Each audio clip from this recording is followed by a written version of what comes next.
Então, agora, eu vou começar a falar um pouco sobre o nosso círculo externo de adoração. Tem gente que já faz parte há muitos anos, outros mais recentes. Mas, mesmo assim, creio que é válido a gente falar sobre o que é o círculo externo de adoração, tá? Então, é um círculo de pessoas vinculadas pela oração, em que se cultiva de modo especial a adoração ao Santíssimo e a oração de intercessão, junto com as irmãs adoradoras, que representam todos aqui no santuário da Mãe, Rainha e Vencedora 3 vezes admirável de Schanstatt, e onde tem adoração diariamente ao Santíssimo, com o Santíssimo exposto. Tá? Este círculo não é um grupo fechado, né? Mas é um apostolado aberto, do qual podem fazer parte todos os que gostam de rezar, né, de fazer adoração ao Santíssimo, ou que, isso já aconteceu, né, que aprenderam a rezar, aprenderam a adorar, adorando. Esta adoração, ela pode ser em grupos, tá, que muitos até associam com as quintas-feiras, onde é lembrada a instituição da Eucaristia, outros na primeira sexta-feira do mês, e outros em qualquer dia que pode, que o grupo pode, né? Também pode ser individual. Temos muitos membros do círculo externo de adoração que fazem sua adoração individualmente, né? Muito bem. As pessoas que se decidem a entrar neste círculo entram numa união, né, de oração, porque Jesus disse, onde 2 ou mais estiverem reunidos em meu nome, eu estarei no meio deles, né? Então, em oração por suas próprias intenções, todos nós temos intenções, mas o membro do círculo externo de adoração, né, não vê só as suas próprias intenções, vai além, vê também as intenções dos outros, e os insere em suas orações. E muitos do círculo externo são verdadeiros mediadores entre as pessoas lá, seus familiares, os seus amigos, e o santuário, né? Recebem sua intenção, mandam para as irmãs adoradoras e nós la trazemos fielmente aqui no santuário, né? Então, também as irmãs adoradoras, né, assumem o sério compromisso de rezar por todos os que se associam nesta missão. Porque essa questão de rezar, isto é para nós, como círculo externo de adoração, é uma missão pelo bem da igreja e do mundo todo. Tá? E agora, então, para os que gostam de história, eu vou contar um pouco a história do círculo externo de adoração, como começou aqui. Em primeiro lugar, eu deveria dizer assim, que este santuário, onde nós estamos aqui, já tem 73 anos de existência. Foi o primeiro que surgiu no Brasil, e o padre José Kentenich, nosso fundador, esteve aqui presente nesta ocasião, não é? E, assim, desde o início, tá ligado à adoração, porque a Mãe de Deus veio se estabelecer aqui no dia 11 de abril de 1948, e no mesmo dia junto foi instituída a adoração perpétua para a Diocese de Santa Maria. Depois continuou assim a adoração, continuamos sempre com a adoração. Mas em 1964, era o jubileu de ouro da obra de Schanstatt. Né? Em 2014, nós celebramos 100 anos, 64, 50, e as irmãs da província, as irmãs de Maria de Schanstatt, da província do Brasil, fez uma promessa de, neste dia do jubileu, iniciar o grupo das irmãs adoradoras aqui na província. E assim aconteceu. Dia 18 de outubro de 64, iniciou aqui dentro da comunidade das irmãs o pequeno grupo das irmãs adoradoras, né? Sempre com esta missão de rezar, interceder pela igreja, todas as intenções do mundo inteiro pela paz, por tudo, intercedendo também por pessoas que se sabia das intenções que precisavam de muita oração, né? E, aos poucos, nas Irmãs Adoradoras, surgiu a inquietação de também fazer outras pessoas fora do círculo delas participar desta adoração de louvor e adoração a Jesus, né? E isso foi indo até que, em 1975, as Irmãs Adoradoras vieram aqui dentro desse santuário e fizeram uma oração a São Miguel, que fosse o guia deste círculo de adoradores que elas tinham a inspiração de começar. E aí elas começaram a encaminhar também pedidos de licença.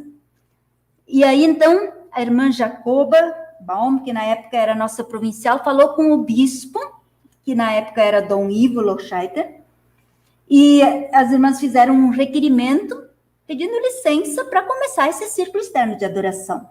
Ele logo se interessou muito e disse que sim. Mas no dia 11 de setembro, né, de 1975, veio por escrito a aprovação. Pode começar. Mas aconteceu uma coisa muito interessante no dia seguinte, dia 12 de setembro.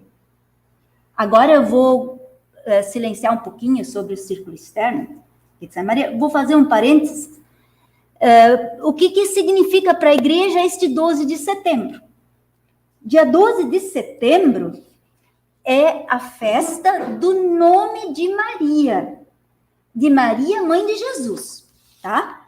E por que tem essa festa? Foi em 1683, na Europa, a cristandade sofria uma opressão, uma perseguição terrível. Por fim, os inimigos estavam, era toda a Europa, mas por fim, eles estavam arrasando a cidade de Viena, na Áustria. O Papa de então, era Inocêncio XI, pediu ajuda ao rei. Ele já tinha pedido outras ajudas, mas por fim pediu ao rei Sobieski, da Polônia, para libertar os cristãos, né, todo o povo.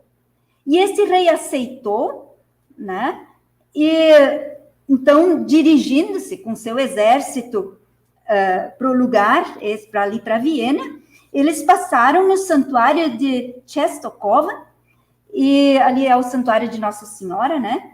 E participaram de uma missa, o próprio rei acolitou a missa, e pediram a Nossa Senhora que abençoasse as suas armas, e que a batalha, a vitória fosse dos cristãos, né? E no dia 11 de setembro daquele ano, de 1663, então o rei, com todos os exércitos, o seu exército, mas também outros cristãos se associaram, se aliaram a eles, eles chegaram nas proximidades de Viena. E no dia 12 de setembro, de manhã, se travou uma luta, assim, tremenda, e claro, a vitória foi dos cristãos, né? Maria realmente triunfou com a sua intercessão. E o Papa, então, em agradecimento, estendeu esta festa do nome de Maria, que já existia, mas em lugares, assim, isolados. Mas, com esta vitória, né, que aconteceu no dia 12 de setembro, o Papa, então, estendeu esta festa para toda a igreja. E vejam, tá, agora terminou aquela história, certo? Agora nós vamos voltar para Santa Maria, entendeu? Entenderam, né? Tá, então, para Santa Maria no ano de 1975. Antes eu tinha dito, né? Dia 11 de setembro, chegou a aprovação do bispo por escrito. Dia 12 de setembro, inesperadamente, Dom Ivo avisa, eu vou no santuário rezar a missa para iniciar o círculo externo de adoração. Por isso, nós sempre temos o aniversário do círculo externo de adoração no dia 12 de setembro, festa especial dedicada ao nome de Maria pela grande vitória que ela intercedeu para os cristãos. Então, agora também ela intercede por esse grande círculo do círculo externo de adoração. Na época, a Liga das Mães ajudou muito na divulgação. Tá? E as irmãs, então, enviaram seus panfletos para, acho que quase todas as dioceses do Brasil, e houve grande adesão. Né? E aqui, com justiça, eu quero falar o nome de uma irmã que esteve à frente dessa organização, dessa ideia e de como organizar. Foi a irmã Miguela Ruth. Né? Ela hoje tem mais que 80 anos, está acamada, e hoje é adoradora, vamos dizer assim, da vontade de Deus. Ela adora a Deus no seu leito de enferma, nesta igreja, né, que é o seu leito de enferma. Então, nós agradecemos muito a ela. E a todas as irmãs, esse era um trabalho unido, né, mas ela estava à frente. E muitos leigos também ajudaram na divulgação. Isso foi, assim, uma coisa muito bonita e é até hoje. Até hoje nós temos colaboração muito especial, assim, de pessoas no empenho por divulgar. E mesmo assim, ajudar a realizar esta missão, não é? Agora, então, eu queria falar um pouquinho, vamos dizer assim, qual é o objetivo do círculo externo, da adoração? Né? Deixa eu ver que eu me perdi nos meus papéis. Aqui nos meus papéis. Isso. Qual é o objetivo do círculo externo de adoração? Vamos dizer assim, de primeira, a gente poderia dizer que é a intercessão, né? Porque mesmo fazer pedidos a Deus é uma maneira de adorar a Deus, porque é nosso reconhecimento que Ele pode nos ajudar. Confiamos, acreditamos nele. E eu diria ainda assim, que um objetivo especial do círculo externo de adoração é adorar a Deus. Né?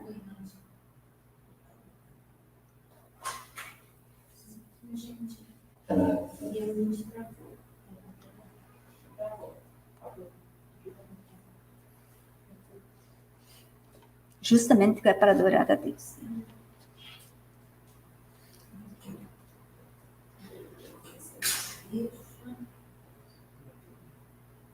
Pois é, a gente faz isso de uma forma muito simples. Eu só.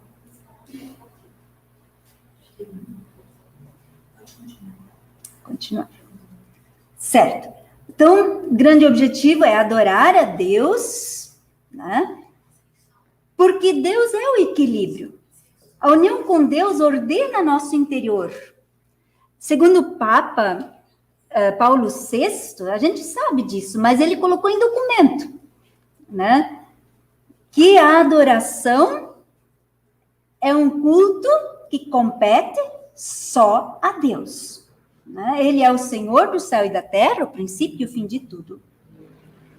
Então, agora também coloquei mais um pontinho ali, dentro desse adorar a Deus, porque se somos círculo externo da adoração a Deus. Então, também, quem é Deus? Né? Deus é uma realidade objetiva. O Papa Paulo VI faz referência a isso. Ele é completo em si mesmo, Deus, né? Ele simplesmente existe. Deus existe e não sou eu. Eu não sou Deus, tá? Ele é completo em si mesmo, Deus lá em cima, né? E entre nós, tá? Ele é invisível, sim, mas é real. Poderia, vamos dizer, 90% da humanidade não acreditar em Deus. E nem por isso ele deixaria de existir. Ele, né, é o mesmo ontem, hoje e sempre. Não deixaria de existir nem a sua bondade, nem a sua misericórdia e nem a sua justiça. Né? Agora, mas também isso poderia ser um reconhecimento. Né? A existência de Deus é uma realidade objetiva. Mas não basta. Deus não é só uma realidade objetiva. Né? Não basta só saber que ele existe, né? Ou admitir que ele existe. Não. Né? Ele é presença. Presença de amor e misericórdia. Ele faz parte da vida de cada pessoa, né? Podemos pretender ser independentes de Deus. Podemos pensar que seja imaginação. Podemos. Mas isso não corresponde à verdade. Tá? Isso é uma ilusão. Porque Deus é. Deus é. E aqui eu chamo a atenção para um perigo grave para um membro do círculo externo de adoração. O que seria esse perigo? Eu vejo assim. Esse perigo é alimentar dúvidas de fé. Uma vez, uma universitária disse assim para mim: irmã, a ciência evoluiu muito. Hoje se explica muitas coisas. Sim, é verdade, né?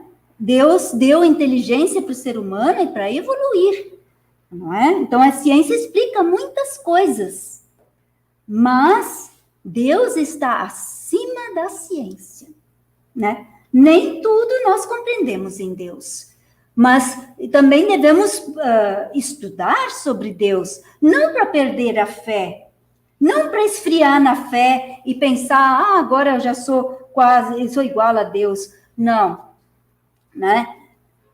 Mas para realmente crescer no amor. Para isso que eu devo estudar, mas também procurar fontes seguras, certas. Se eu quero saber as coisas sobre Deus, não vou procurar justamente alguém que não tem fé. Comentários de alguém que não tem fé. Nós, como membros do círculo externo, e como todos os cristãos, temos uma fontes especiais, que é a Bíblia. É a Bíblia, ela não muda. E o catecismo da Igreja Católica. Só isso basta. E não basta ter, vamos dizer, um catecismo da Igreja Católica só lá na estante. Isso, a Bíblia e o catecismo são livros de cabeceira, que a gente deve ler, meditar realmente, muitas vezes, para crescer no amor. E se eu não estou entendendo alguma coisa, eu vou lendo, até que eu entendo, até que o Espírito Santo me ajuda a entender, né? E se não entendemos tudo, damos também a resposta com São Pedro, né? Foi lá depois do discurso que Jesus fez sobre o pão da vida. Ele disse, ele disse lá, minha carne é verdadeira comida, meu sangue verdadeira bebida, né? E aí os discípulos acharam aquilo muito difícil de entender e foram indo embora. No fim, Jesus perguntou para os 12, tá? Lá na Bíblia, para os 12, e vocês querem ir também? E São Pedro disse assim: Senhor, a quem iremos nós? Tu tens as palavras de vida eterna, e nós cremos e sabemos que tu és o Santo de Deus. É esta a resposta que nós temos que dar a Jesus no sacrário também. Daqui a pouco vamos também lembrar isso. Devemos ser como Maria, né? Aquela que foi feliz porque acreditou. E quando não entendia, guardava tudo no coração e meditava. Em 1966, o padre Kentenich, né, o instrumento que a mãe escolheu para fundar esta obra de Deus, não é? Aqui os santuários todos, né, da Mãe e Rainha, ele falava sobre aquela palavra de Jesus, que é assim: é preciso rezar sempre, né? E daí ele falou assim, é para cá.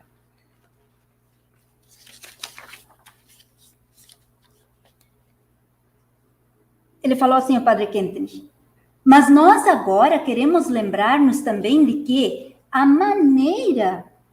de que maneira é possível rezar sempre.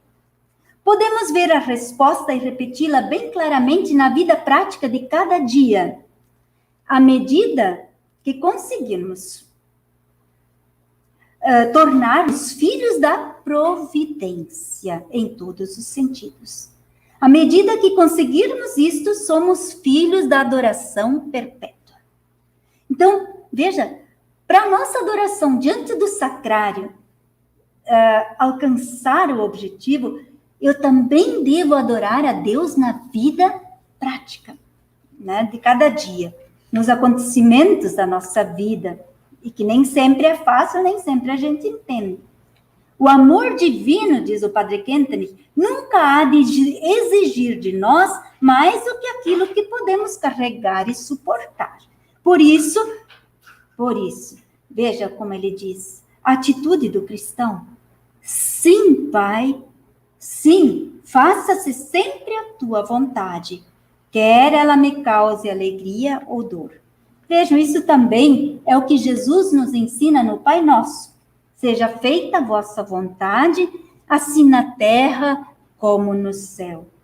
Quando nós estamos, assim, carregando uma cruz pesada, a gente também deve pedir ajuda. E Jesus, com seu coração misericordioso, ajuda a carregar os nossos fardos. Ele até os carrega, né? E então aqui entra a adoração diante do sacrário e a adoração na vida, né? Mesmo se a gente não pode vir ao sacrário. Veja o padre José Kentenich, na Segunda Guerra Mundial, ele foi preso e foi recluso no subsolo de uma prisão. Era uma cela pequena, nem dava para ficar bem em pé, né? Fria, úmida, pouca alimentação, pouco oxigênio. E ele foi assim tirado do meio das atividades. Ele dava, não sei quantas palestras por dia, atendiam aqui e lá, e no meio daquela atividade, de repente, lá num bunker. E era uma manhã, uma noite, não, uma manhã, uma tarde, uma noite, uma manhã, aí no dia seguinte, uma manhã, uma tarde, uma noite, outro dia, uma manhã, uma tarde, uma noite. E ele se perguntou, e agora? O que posso fazer? Agora posso amar. Isso não está ligado a coisas exteriores. Isso ninguém pode tirar de mim, isso não é possível tornar prisioneiro. Posso amar. Então, um exemplo de adoração na vida diária, mesmo quando a gente não pode estar diante de um sacrário, né? Então,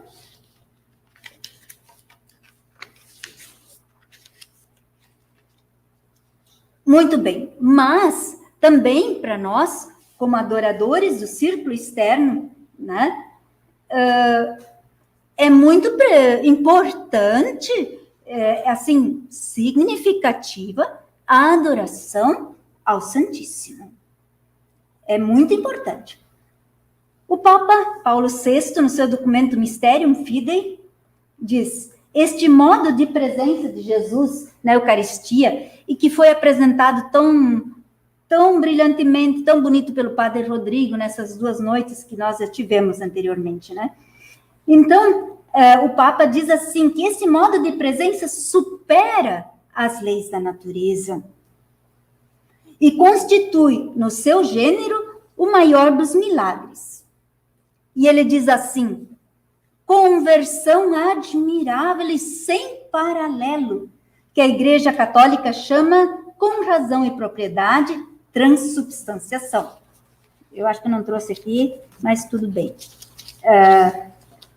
É que nós, muitos que até agora fizeram a sua inscrição, né, se cadastraram no Círculo Externo de Adoração, a gente tem uma fichinha, e aí lá o nome, cidade, não sei o que mais, e lá, então, mais para baixo, diz assim, oração, né, diária, semanal, mensal, que a pessoa interessada assinala lá, né? Não é que as irmãs adoradoras ficam controlando isso, mas é um compromisso com Jesus, né? A vida de oração. E depois ainda diz assim, adoração, de novo, diária, semanal, mensal, né? Então, a pessoa faz a sua escolha conforme as suas possibilidades. Então, uma coisa, não é que ser membro do Círculo Externo de Adoração seja só fazer adoração ao Santíssimo, tem mais coisas que faz parte, Mas a vida deve ser uma adoração a Deus. Mas, vamos dizer assim, o sinal exterior para saber se eu sou do círculo externo da adoração é esse compromisso, esse meu comprometimento em oração e adoração ao Santíssimo. Tá? Então, o padre José Kentenich disse assim, fala, né, sobre esse mistério da fé. Esse mistério é tão grande, que se chama realmente um mistério. E ele diz assim, a fé como tal já é uma ousadia. É verdade, não é? Ainda mais hoje em dia, onde cada um dá a sua opinião, e tudo é relativo, e não sei o que mais. Então, a fé é mesmo uma ousadia. Né? Eu me agarro e digo, não, é aqui. Ninguém me tira essa fé da minha cabeça. Ele diz, a fé como tal é uma ousadia. E a fé na Eucaristia é a maior das ousadias. Então, né, na mesma oportunidade, ele falou assim, é algo inaudito o que nós cremos na Eucaristia. Né? E aí o Papa continua assim, falando em relação à Eucaristia, como nós devemos combater a qualquer veneno de racionalismo. Será que tem explicação? Se a gente consegue, nos cálculos humanos, explicar a Eucaristia? Né? Então, ali tem que emudecer. A gente tem que realmente se ajoelhar, se prostrar, eu creio. Né? Não vamos saber explicar cientificamente, eu não sei como. Né? A fé é um dom que nós recebemos no batismo e precisa ser exercitada. Né? Pode ser que a fé, às vezes, ainda é um tanto mecânica, como dizia a dona Josefa, né? Então, precisamos pedir a graça da fé. Né? O Papa Paulo VI diz assim, estar presente nesse sacramento, o verdadeiro corpo e o verdadeiro sangue de Cristo, não é coisa que se possa descobrir com os sentidos, disse Santo Tomás, mas só com a fé baseada na autoridade de Deus. Por isso, comentando a passagem de São Lucas, capítulo 22, versículo 19, isto é o meu corpo que será entregue por vós, diz São Cirilo. Eu acho incrível esta frase, tomara que ela toque o coração de todos nós. São Cirilo disse assim, não ponhas em dúvida se é ou não verdade, mas aceita com fé as palavras do Senhor. Sendo ele a verdade, não mente. Jesus é a verdade. Ele mesmo disse, né? Eu sou o caminho, a verdade e a vida. Ele não mente. Ele não mentiu. Quando ele disse, isso é o meu corpo, ele não mentiu, tá? Muito bem. Eu teria ainda uma outra perguntinha aqui. E que com isso já estamos indo para o fim.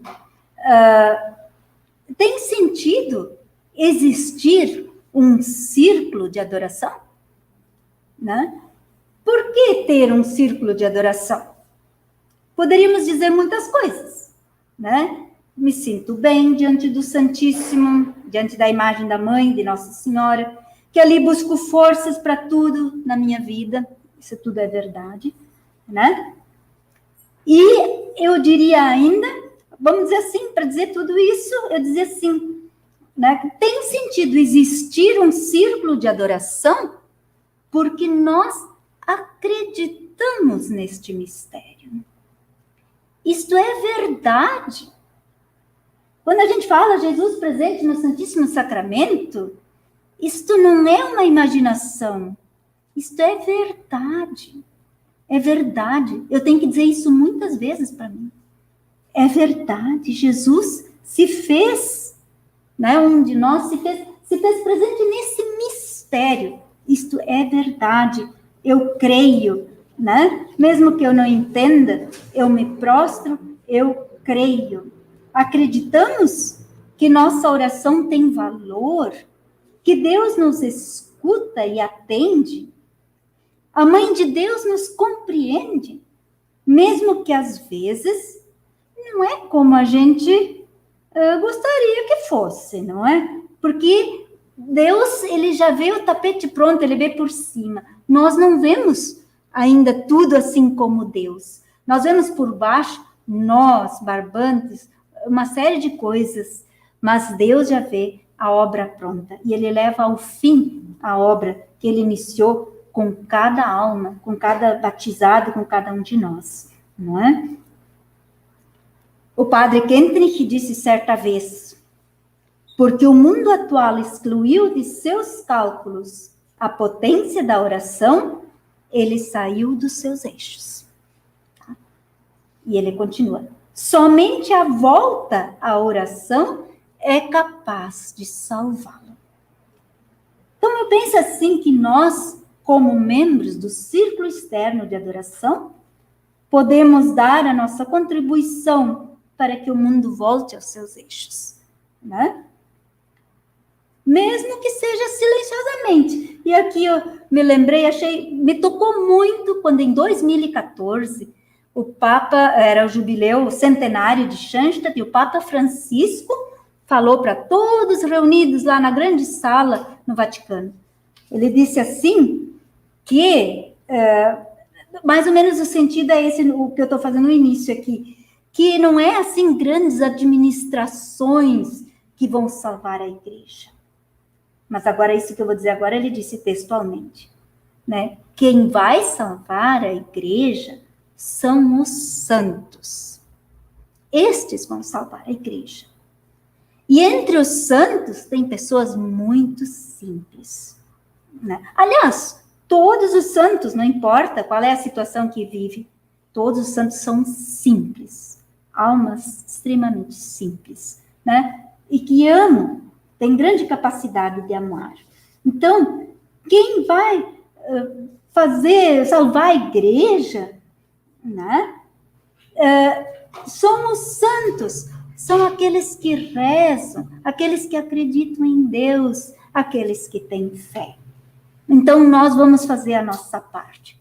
Nós vamos rezar, vamos confiar, e quando às vezes balança a barquinha da nossa vida, né? Nós vamos dizer como São Pedro, né? Senhor, salva-me, né? Para eu não desmoronar, não afundar a barquinha da minha vida. Veja, nós estamos concluindo esse encontro na vigília da festa de Corpus Christi, da festa do corpo e sangue de Jesus. Amanhã, em todas as paróquias, não tenho dúvidas, né? Vai ter momentos eucarísticos. Então, eu acho que o membro do círculo externo, quem pode se locomover, amanhã vamos prestar um louvor presencial a Jesus na Eucaristia. Vamos fazer isso pelo bem nosso, pelo bem da humanidade. Quando nós visitamos Jesus na Eucaristia, nós não estamos fazendo favor para Deus, né? Nós é que precisamos dele e somos felizes com a sua presença. Tá? Então, assim, agora nós nos preparamos para a Santa Missa, né? Então, muito obrigada. Que Jesus e a nossa mãezinha abençoem a todos.